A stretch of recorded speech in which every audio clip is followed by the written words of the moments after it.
Hello guys! Pag-usapan natin bakit maraming mga permanent resident at Canadian citizen na dito ng mga Filipino na nag-aaral. Kasi alam naman natin na yung education natin sa Pilipinas ay hindi siya magagamit muna dito. Kailangan mong mag-upgrade. So una is gusto nilang mag-upgrade para magkaroon naman sila ng maganda at medyo magaan na trabaho. So yan yung una. Pangalawa, tumutulong yung government na magbayad ng student loan. Kasi guys, may tuition naman talaga sa school. So yung government, nagpapautang siya sa amin. So yun yung tinatawag na student loan na ibayad sa school. Pangatlo is yung paborito ko, yung grant na tulong ng government sa isang mag-aaral, kagaya ko.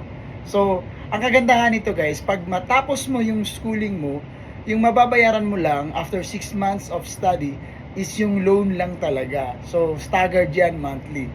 And then, yung grant, pag natapos mo, hindi mo siya babayaran. Bigay yan ng government sa'yo. So, nakakapera ka pa, nag-aaral ka na.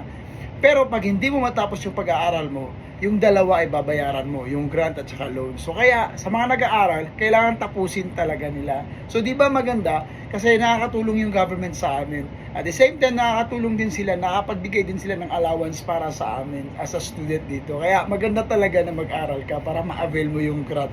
Basta tapusin mo lang talaga ito. And then magamit mo yung education mo dito.